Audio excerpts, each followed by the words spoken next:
Chapter 367.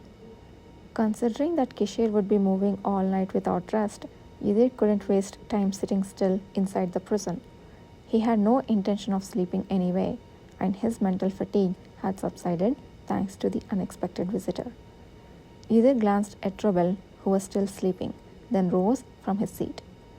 Adjusting the cloak over his shoulders, he checked for any presence around him, then exerted strength to grab the bars of the jail. A suffocating sensation spread through his chest as the space widened just enough for one person to slip up.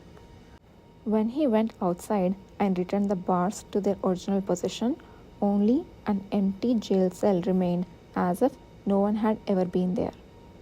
Normally, it's something I wouldn't even have to move my hand for. He quieted any noises and hid his body in the shadows as he began to survey the third floor of the underground. He had speculated that there were almost no prisoners trapped on the third floor since it was quiet. But looking closely, it seemed as if there had never been anyone there except them. Perhaps the first floor is for petty criminals, the second floor is for serious criminals, then the third must be a space for others. The soldiers had said that this place had been around for nearly 1,000 years. That meant it had been created almost as soon as Thenu had appeared. It must have been that the situation was so chaotic back then that so many prisoners were needed, even though the empire hadn't been around for long. Though he wasn't particularly interested in ancient history and didn't know much about it, the fact that there were so many prisons relative to the size of a city could not be a good sign. He thought the book that Pruel had given him might have more detailed information, and at that moment the face of the person who had given him the cloak and the warm stone also came to mind. Normally, at this time, they would be wrapping up their day in their respective places. Before going to bed, Kishir always read his received letters again or inspected his sword. In front of Yidhir, it was just wrapping and tying the sword sheath. But he was slightly surprised when he learned that Kishir got up early in the morning and consistently swung his sword in another room. Just as Yidhir had time to close his eyes and gather his strength as soon as he woke up, the practice of rising at dawn, training, and washing seemed to have a similar function for Kishir. It was not surprising that the callous of a swordsman so accomplished to striving without attacking others' attention did not fade. Although he seemed to live a reckless life fitting a Duke of Paleta, the fact that he meticulously commanded work and never neglected training seemed like him. But Yidhir did not express this outwardly, fearing that it might be a distraction. Kishir also probably had similar thoughts since he never mentioned it, knowing that Yidhir did such a thing as soon as he got up. It was a brief time, somehow made special by the lack of back and forth conversation. Lost in thought, Yidhir heard again an eerie and sharp sound of the wind from somewhere. He quickly erased the image of Kishir's face reading the report by the light and strained his ears to identify the direction of the sound. The distant scream mixed and distorted as it passed through the long, rough crevices of rock definitely felt alien compared to an ordinary wind sound. It sounds like something that would happen if you don't close the door properly during a snowstorm in winter. But now it's not winter and this is a deep underground place. Something is definitely strange. After the sound ceased, Yidhir changed his direction. For ordinary people, it might have been hard to discern, but with experience in tracking targets, it was not difficult to find the direction with such traces.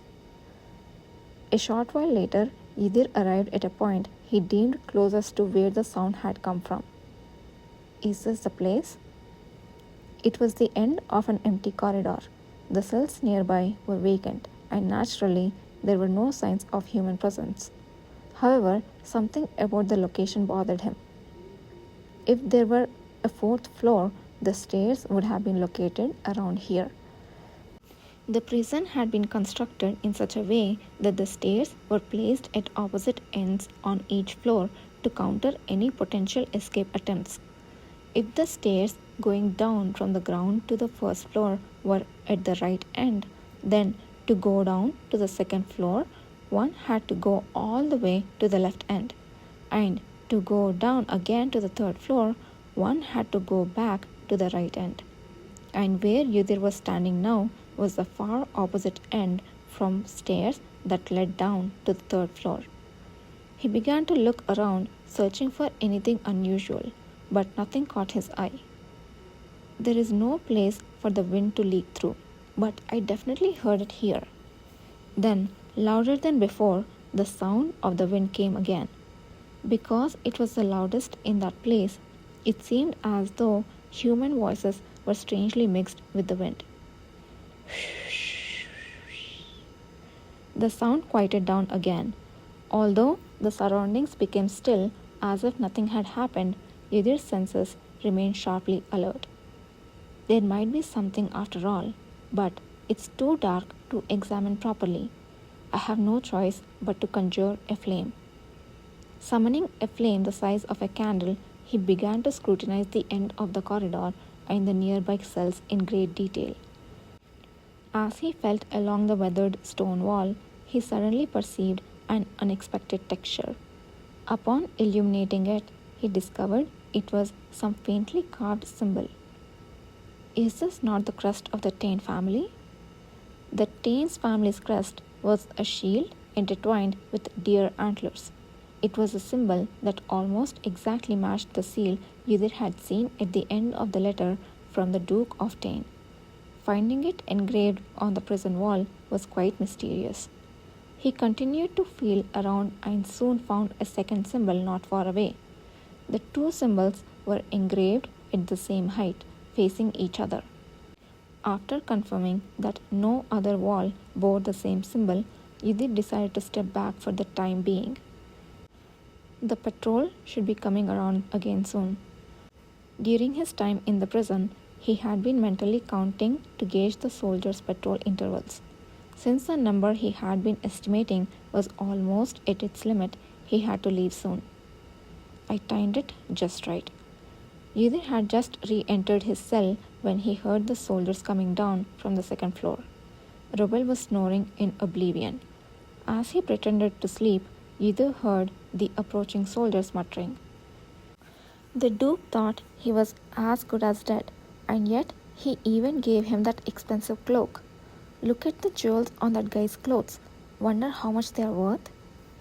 One of those would be enough to live on for a lifetime. Must feel great to have someone to get you out even when you're locked up. Anyway, we agreed to act like we didn't see anything. Let's go. ... After they disappeared, Yudhir silently opened his eyes. It was a comment that might have offended him before, but he didn't feel bad at all. Satisfaction swelled within him, knowing that finally his efforts were bearing fruit. I hadn't realized. Thinking about it, this situation must look even more so from the outside. Feeling content, he sat down and spent the night reflecting on the information he had gathered, pondering over what might be happening on Kishir's side.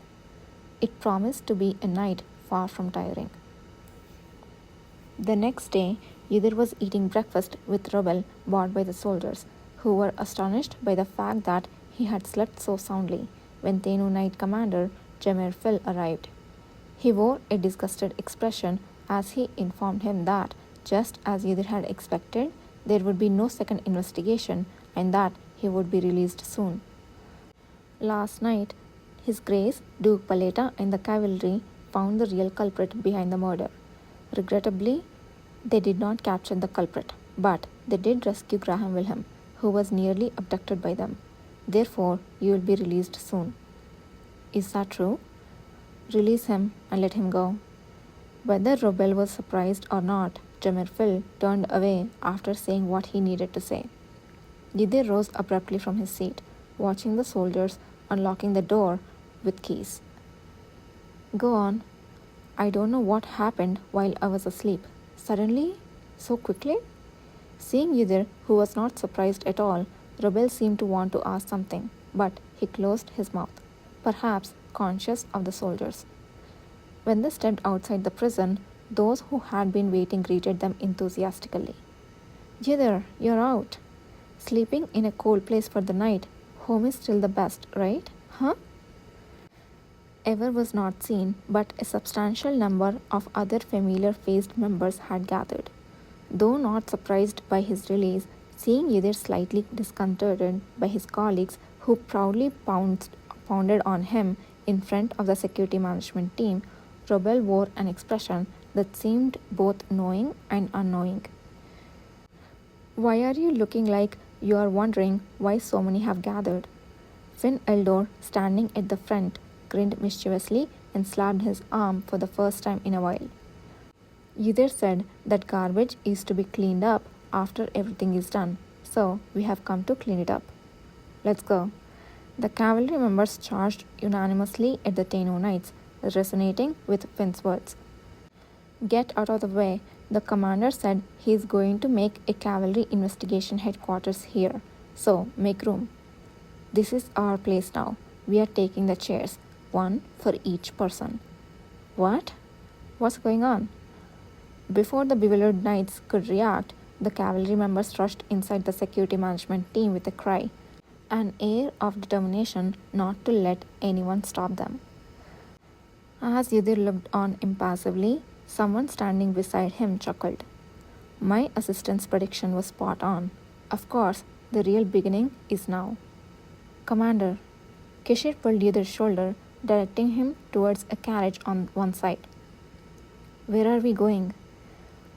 We have been working all night. Isn't it time to rest? Let's talk on the way.